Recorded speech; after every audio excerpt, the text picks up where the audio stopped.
नमस्कार, पेश आज का न्यूज पॉइंट में विज्ञान प्रकाश। उन विषयों पर लगातार मेरी चर्चा आप लोगों के साथ, आपको मेरी जिम्मेदारी है समझाने की, बताने की चालू है। कुछ दिन पहले हम अलग अलग पक्षों पर पॉलिटिकल इकोनॉमी के, अर्थशास्त्र और सियासत का जो तालमेल होता है उस पर चर्चा कर रहे थे। आज अपने देश के प्रधानमंत्री नरेंद्र मोदी को संसद में सुना। आज हम जो बात करेंगे ये भी, जैसे मैंने उस दिन पावर पर चर्चा की थी, बिजली पर चर्चा की थी और आपसे कहा था कि प्लीज इसको ध्यान से सुनिए, ये सीधा आपकी हमारी जिंदगी की रोशनी से ताल्लुक रखता है, वैसे ही आज भी इस चर्चा को ध्यान से सुनिएगा। पूरी कोशिश जो तमाम सालों से मैं इन विषयों को उठाते हुए करता आया हूं, आपको सरलता से, आसानी से समझाने की कोशिश करूंगा। मसला है डीजल वर्सेस सब्सिडी का, और जब हम डीजल वर्सेस सब्सिडी कहते हैं तो इसमें अंततः बड़ी बहस में मूलतः मिट्टी का तेल जो केरोसिन है वो भी शामिल हो जाता है। लेकिन बहुत जरूरी है ये जानना कि जब हम इन्फ्लेशन की बात करते हैं, हम महंगाई की बात करते हैं, तो डीजल जैसे विषयों पर ये नई नरेंद्र मोदी की सरकार का क्या असर होगा। एक मूल मंत्र मैं आपको बता देता हूं, उसको प्लीज समझ लीजिए, जान लीजिए कि डीजल का बढ़ना या कम होना सीधे आपके, हमारे रोजमर्रा की जिंदगी पर जो महंगाई का असर होता है उससे जुड़ा होता है। क्योंकि अभी भी इस मुल्क में बहुत बड़े पैमाने पर जो इसेंशियल आइटम्स होते हैं, यानी कि खाने पीने की चीजें या तमाम चीजें जो हम अपनी रोजमर्रा की जिंदगी में इस्तेमाल करते हैं, उनको एक जगह से दूसरी जगह ले जाने का काम, यानी कि ट्रांसपोर्टेशन, वो डीजल के माध्यम से होता है, उन व्हीकल से होता है, उन गाड़ियों से या ट्रकों से होता है जो डीजल से चलती है। इसलिए डीजल जो है, एक सरल बात आपको बता रहा हूं, बाकी बहुत और व्यापक इसके दलीलें हैं। एक बहुत बहुत बहुत अहमियत का मसला है आपकी और हमारी जिंदगी से।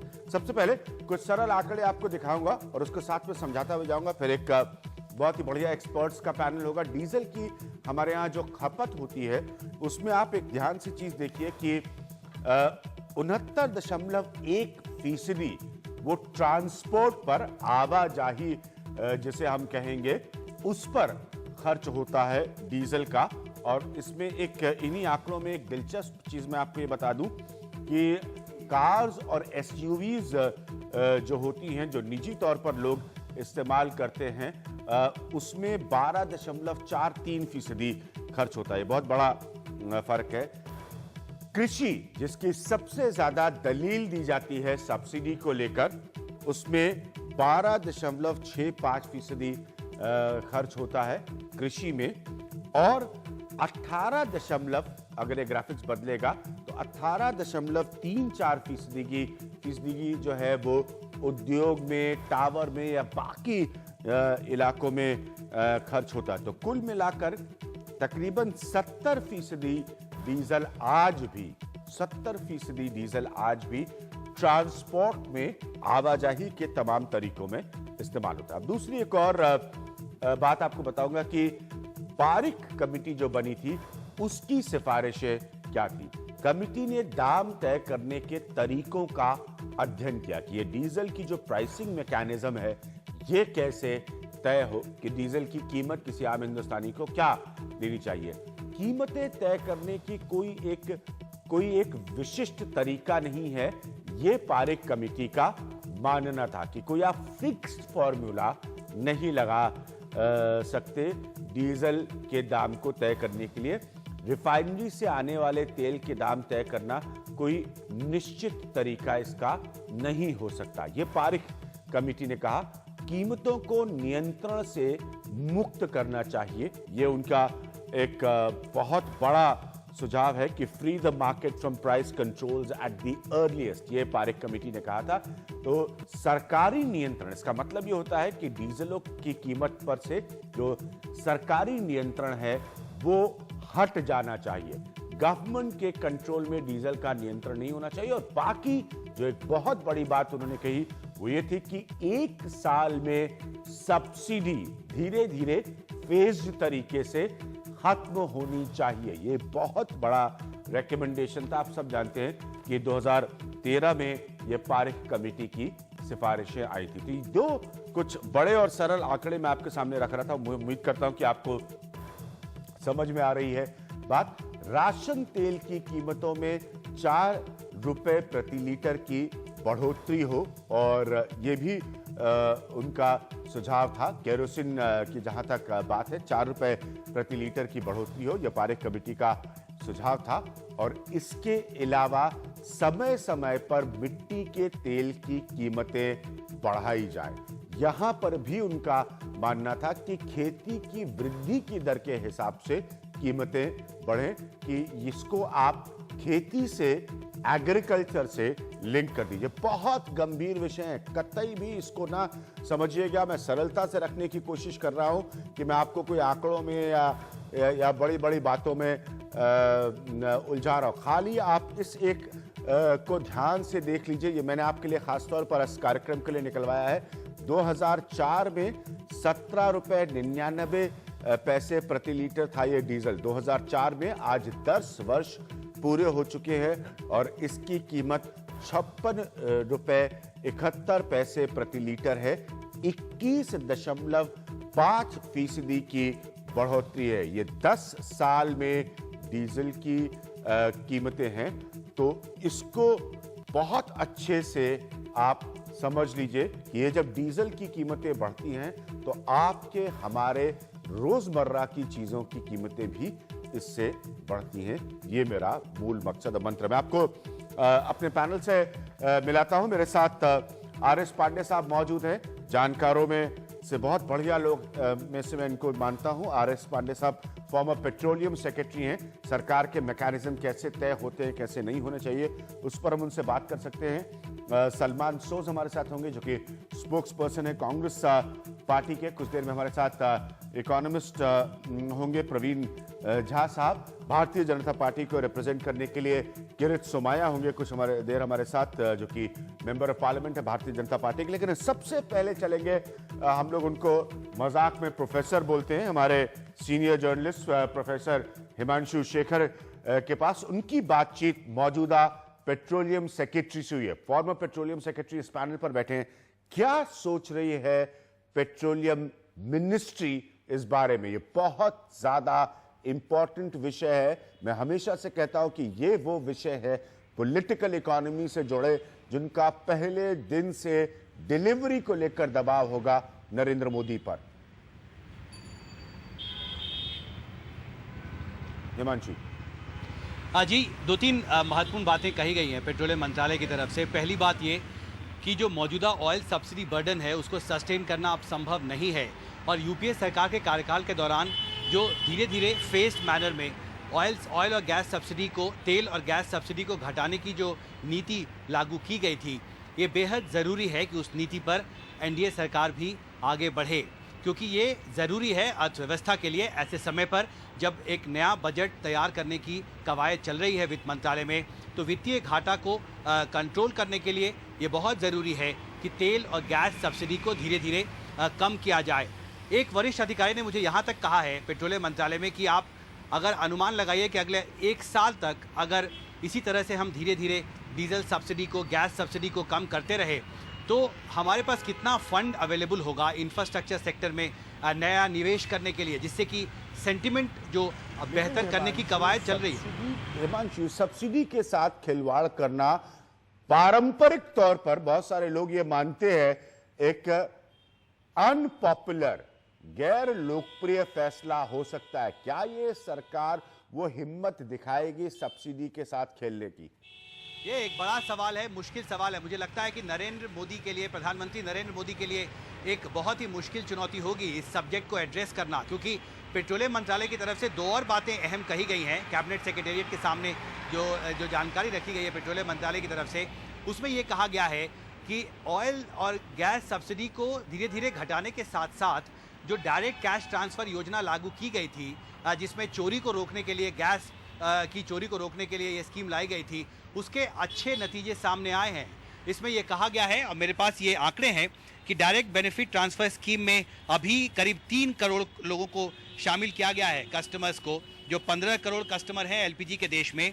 और इससे करीब 15 से 20% जो सब्सिडी दी जाती थी एलपीजी पर, उसको कंट्रोल करने में, कम करने में मदद मिली है। इसमें यह भी कहा गया है पेट्रोलियम मंत्रालय की तरफ से कैबिनेट सेक्रेटेरिएट को कि केरोसिन, जो अभी जिसमें डायरेक्ट कैश ट्रांसफर योजना अभी लागू नहीं की गई है, बेहतर होगा कि राज्यों को इंसेंटिव्स दिया जाए, जिससे कि वो भी धीरे धीरे केरोसिन को भी डायरेक्ट कैश ट्रांसफर प्लेटफॉर्म पर शिफ्ट करें। यानी एक तरफ आप धीरे धीरे गैस और तेल सब्सिडी में कटौती की नीति पर आगे बढ़ें, और दूसरी तरफ जो बर्बादी होती है सब्सिडी की, चाहे वो एलपीजी सिलेंडर का मसला हो या फिर केरोसिन की चोरी और कालाबाजारी का मसला हो, उस इशू को एड्रेस करने के लिए भी ये ज़रूरी है कि कैश ट्रांसफ़र योजना पर आगे बढ़ा जाए एलपीजी के संदर्भ में, और केरोसिन के लिए जी नए सिरे से स्टेट्स को इंसेंटिव दिया जाए, जिससे कि वो भी डायरेक्ट कैश ट्रांसफ़र प्लेटफॉर्म पर केरोसिन को लेकर आए, जिससे कि चोरी और कालाबाजारी जो केरोसिन की होती है उस पर लगाम लगाया जा सके। लगाया जा सके। आर.एस. पांडे सर, इसमें से क्या क्या संभव है? हम सब जानते हैं। उसके बाद मैं किरीट सोमैया के पास आऊंगा, वो भी आर्थिक मामलों के जानकार हैं। क्या ये सरकार सब्सिडी पर कठोर निर्णय ले सकती है? आपने सही बताया कि डीजल के दाम पिछले 10 सालों में 18 रुपये से 56 रुपये हो गए, करीब 3 गुना बढ़ोतरी हो गई। साथ साथ देश को ये भी बताना होगा कि इन 10 सालों में क्रूड के दाम 4 गुना बढ़ गए, और डीजल, पेट्रोल ये सब क्रूड से ही बनता है। बिल्कुल सही बात है। और 80% से ज्यादा क्रूड आप विदेशों से मंगाते हैं बढ़े हुए दामों पर। तो आपके पास विकल्प क्या है? सरकार कोई भी हो, या तो आप सब्सिडी दीजिए या उसका दाम बढ़ाइए, और तो कोई विकल्प है नहीं। तो अगर कुछ महीनों से डीजल की कीमत हर महीने 50 पैसे 40 पैसे बढ़ रही है, तो इसको जारी रखने में ही बुद्धिमानी है। आज जो सब्सिडी दी जा रही है, जो अंडर रिकवरी है, वो है 2 रुपये 80 पैसे प्रति लीटर डीजल पर। तो अगर 50 पैसे की बढ़ोतरी होती रहे तो अगले 6-7 महीनों में ये करीब करीब बराबर आ जाएगा। पेट्रोल पर अंडर रिकवरी समाप्त हो गई है। आज पेट्रोल 71 रुपये का 1 लीटर में मिल रहा है दिल्ली में। आज डीजल 57-58 रुपये का मिल रहा है। ये जब अंडर रिकवरी खत्म हो जाएगी 6 महीने 7 महीने में, अभी जो फॉर्मूला चल रहा है और जो बताया कि मंत्रालय भी शायद यही सोच रहा है, तो 60 रुपये के आसपास, 60-61 रुपये के आसपास डीजल बिकेगा। और ये कहना ये सही है कि जब डीजल के दाम बढ़ते हैं तो इन्फ्लेशन पर असर होता है, डायरेक्टली इन्फ्लेशनरी। लेकिन ये भी समझना होगा कि जो आप सब्सिडी देते हैं उससे बजट डेफिसिट होता है। और डेफिसिट का भी कंट्रीब्यूशन इन्फ्लेशन के प्रति होता है। बिल्कुल सही पॉइंट है। किरीट सोमैया, उसके बाद मैं सोच साहब के पास आऊंगा। क्या आप लोग, अब आप उस ताकत के साथ आए, क्या आप लोग डीजल से लेकर, और मैं आज पूरी बहस डीजल वर्सेस सब्सिडी पर कर रहा हूं, क्या आप लोग वो कठोर कदम ले सकते हैं? हिमांशु शेखर, मेरे रिपोर्टर का यह कहना है कि पेट्रोलियम मंत्रालय की फिलहाल सोच इस तरह की है कि जो यूपीए का तरीका था उसी को कंटिन्यू करे। ऐसा है, आपकी जानकारी के लिए, जब अटल बिहारी वाजपेयी जी की सरकार थी एनडीए की, उस समय पे वास्तव में यह जो नया सिद्धांत है कि भाई जो गरीब है, निचला तबक्का है, उनको समर्थन कीजिए, सपोर्ट दीजिए, सब्सिडी दीजिए, लेकिन इनके नाम पर सभी धो धूके एफर्ट उनको क्यों? ये निर्णय 2002-03 में हुआ, उसका इंप्लीमेंटेशन शुरू हुआ, लेकिन जब यूपीए 1 आई तो यूपीए 1 ने ये निर्णय बदल दिया। उन्होंने वापस सब्सिडी राज शुरू किया। अब 2009 के बाद में पुनः इस सरकार ने पुनः विचार करके जो नई नीति बनाई, अभी मोदी सरकार आई है, तो देखो कोई भी नई सरकार आई तो भी भारत भारत है, भारत सरकार है, इसलिए कंटिन्यूटी विद चेंज यह सिद्धांत रहता है। हम आने वाले कुछ महीने में देखेंगे, लेकिन एक बात मैं आपको बहुत स्पष्ट कर दूं, हाँ, कि जो निचले तबक्के के लोग हैं, सब्सिडी आज भी कंटिन्यू है, लेकिन उनको फिर वो गैस की सब्सिडी हो या केरोसिन हो या अन्य, उनको डायरेक्ट कैश के देने से बात आई है। अब बड़े लोगों को सब्सिडी बंद करो, मार्केट रेट लेके आ जाओ, और उनका जो डिफरेंस है वो गरीबों को या निचले मध्यम वर्ग को डायरेक्ट दो। तो हम आने वाले 2-3 महीने में ये स्टडी करेंगे, जैसे आपने किसी ने कहा कि अमेरिका का एक रिपोर्ट आया है, जो भी है वो स्टडी करेंगे। सरकार है, अगली सरकार के कुछ अच्छे कदम हो गए तो सर्टेनली मोदी सरकार उसको कंटिन्यू करेगी। ये 2 महीने में परिस्थिति स्पष्ट हो जाएगी। ठीक है, आप शुरुआत में साफ साफ कह रहे हैं कि गरीबों के लिए सब्सिडी, अमीरों के लिए सब्सिडी नहीं। मैं आऊंगा किरण आपके पास। मैं जानता हूं आप आर्थिक विषयों को समझते हैं और आप और हम 10-15 साल से इन विषयों पर चर्चा करते आए। मैं आऊंगा आपके पास। ये बड़े गंभीर, सलमान सोज, प्रॉब्लम क्या है? आप लोगों के सब्सिडी फॉर्मूलाज क्यों फेल होते हुए नजर आए? नहीं, फेल होने की बात नहीं है। जो रिफॉर्म डीजल प्राइस पे यूपीए गवर्नमेंट ने किया, अब खुद देखिए कि आज किरण जी क्या कह रहे हैं, आपके प्रोफेसर साहब जो हिमांशु साहब उन्होंने क्या कहा और पांडे साहब ने क्या कहा। यूपीए की पॉलिसी जो थी रिफॉर्म्स की, वही इंप्लीमेंट हो रही है, और वही पॉलिसी किरण जी की पार्टी ने उसके खिलाफ बड़ी जी जान से लड़ाई की। मुझे याद है कि यशवंत सिन्हा हो, रविशंकर प्रसाद हो, शाहनवाज हुसैन हो, सब ने जब इस रिफॉर्म को हमने लाया, कहा कि भाई ये गलत है, आपको वापस रखना पड़ेगा, आप गलत कर रहे हैं हिंदुस्तान के लिए, हिंदुस्तान के लोगों के लिए। और आज ये कहते हैं कि भाई ये तो पॉलिसी जहां हमको लगेगा अच्छी है तो वहां चलाएंगे। इसका ये मतलब हुआ कि जो प्राइम मिनिस्टर मनमोहन सिंह ने, जिनको इन्होंने बहुत बुरे बुरे अल्फाज भी कहे, ये क्या इकोनॉमिस्ट है, जब उन्होंने उनकी पॉलिसी पे अब नरेंद्र मोदी चल रहे हैं, तो यानी कि मनमोहन सिंह जी जो हैं वो तो असली इकोनॉमिस्ट थे।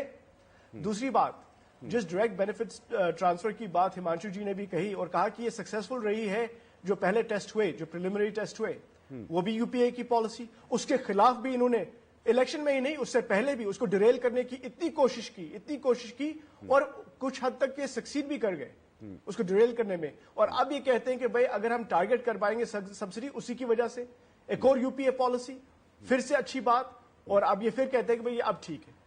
तो जो पॉलिसीज थी वो एक बात है, लेकिन मैं आपको ये बता दूं कि डीजल प्राइस का, जैसे आपने कहा और पांडे जी ने बहुत अच्छी बात कही कि भाई ये डीजल प्राइस रिफॉर्म जो करना पड़ा, क्योंकि अगर नहीं करते तो डेफिसिट का भी, फिस्कल डेफिसिट का भी असर पड़ता है इन्फ्लेशन पे, कीमतें बढ़ने में डेफिसिट का भी रहता है। लेकिन डीजल प्राइस हाइक करना भी हमको एक चीज से देखना चाहिए, मॉड्यूलेट होना चाहिए। ये नहीं कि आप कहेंगे भाई जो पाथ है बस उसी पे चलना है, ना लेफ्ट ना राइट। क्यों? क्योंकि अगर मानसून इस साल का जैसे कहा जा रहा है कि शायद कुछ प्रॉब्लम हो सकती है, तो मैं गवर्नमेंट को मशवरा देता हूं कि आप थोड़ा मॉड्यूलेशन कर सकते हैं। अगर आपको लगा कि भाई मानसून की खराबी की वजह से कीमतों में इजाफा होने लगे, तो आप अगर सब्सिडी को खत्म कर देंगे तो आप तो जिन गरीब लोगों की बात किरण जी कह रहे थे, उन लोगों पर तो तूफान पड़ेगा। इसलिए प्लीज सोच समझ के आप सब्सिडीज को इफेक्टिवली रिड्यूस कर सकते हैं, लेकिन सोच समझ के, क्योंकि मानसून को देखना पड़ेगा और बहुत संजीदा तरीके से इसको देखना पड़ेगा। ये कोई आसान मामला नहीं है जो ये हमको क्रिटिसाइज करते हैं। मैं भी मानता हूं खुद एक पॉलिटिकल इकोनॉमिस्ट के तौर पर कि ये बहुत इंपॉर्टेंट एस्पेक्ट है। प्रवीण झा मेरे साथ अब जुड़ रहे हैं, इकोनॉमिस्ट का। प्रवीण झा, जब आप डीजल की बात करें, जब आप केरोसिन की बात करें, किरित और मैं इन बहस में बहुत सालों से रहे हैं, आप और मेरे साथ कार्यक्रमों में बहुत सालों से हैं, पॉइंट सारा सब्सिडी पर आकर रुकता है। कहना पॉलिटिकली करेक्ट बहुत सही है कि सब्सिडी मतलब गरीबों के लिए, लेकिन ये मतलब गरीबों के लिए कभी नहीं हो पाया। सरकारें निरंतर जो है सब्सिडी को समझ नहीं पाई, मतलब गरीबों के लिए लागू नहीं हो पाया। अब आप इस स्थिति में खड़े हैं, जैसे हिमांशु मेरे रिपोर्टर बता रहे थे कि भाई पेट्रोलियम मिनिस्ट्री का मानना है कि अगर आप इसको एक साल में कोई ना कोई विधिवत तरीके से इसको फेज आउट नहीं करेंगे तो आप इसको नहीं टैकल कर पाएंगे। पांडे जी ने बिल्कुल उपयुक्त कहा कि उसके बाद आपका डेफिसिट खराब होगा, हायर इन्फ्लेशनरी टेंडेंसीज जो हैं वो वैसे ही आप उसको पहले से कंट्रोल नहीं कर पा रहे हैं। तो सरकार के पास फिर समाधान क्या है?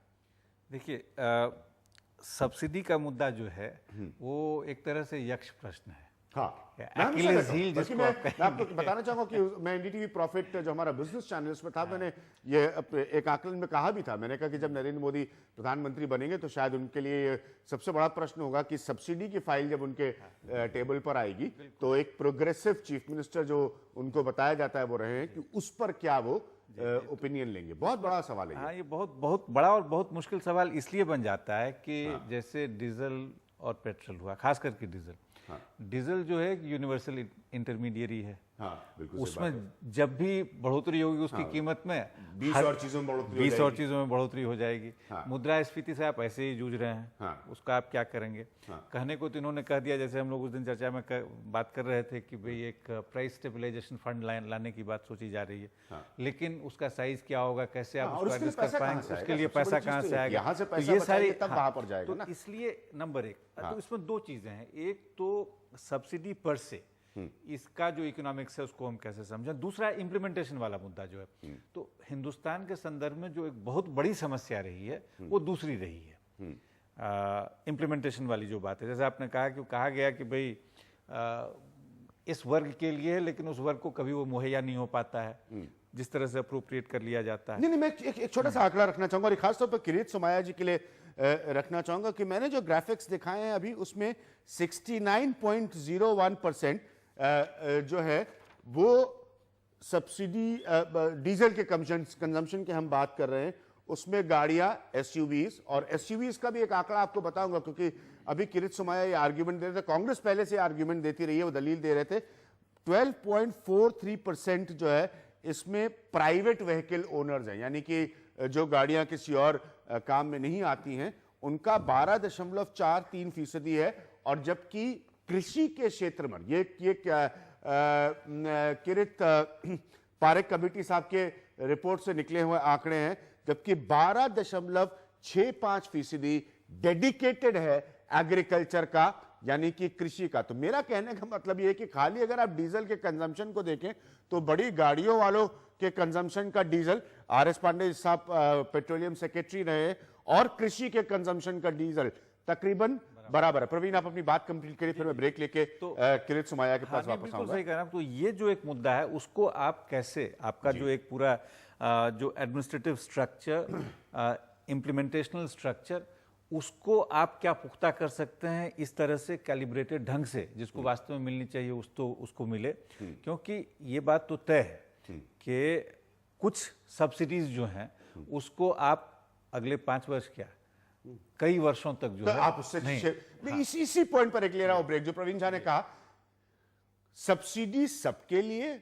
सब्सिडी कुछ के लिए, और ये सबके लिए और कुछ के लिए में किसके लिए और किसके लिए नहीं, ये कौन तय करेगा, ये कैसे तय करेगा? इस मुल्क में कभी मत भूलिएगा कि गरीबी की नीचे रेखा के नीचे कौन रहता कौन नहीं रहता, इसी को लेकर बहुत बड़ी बहस हो चुकी है। ये बड़ा इंपॉर्टेंट मसला है। जैसे मैंने एक सरल आंकड़ों के जरिए आपको बताने की कोशिश की कि तकरीबन उतने ही प्रतिशत डीजल का इस्तेमाल बड़ी और अमीर गाड़ियों वाले लोग करते हैं जितना कि इस मुल्क में कृषि के लिए डीजल का इस्तेमाल होता है। और ये मैं विज्ञान प्रकाश नहीं आपको बता रहा हूं, ये पारेख साहब की जो कमेटी की रिपोर्ट है वो आपको बता रही है। कहीं मत जाइएगा, मैं वापस आऊंगा इस गंभीर विषय को लेकर, उसके बाद हम चलेंगे सीधे किरीट सोमाया जी के पास।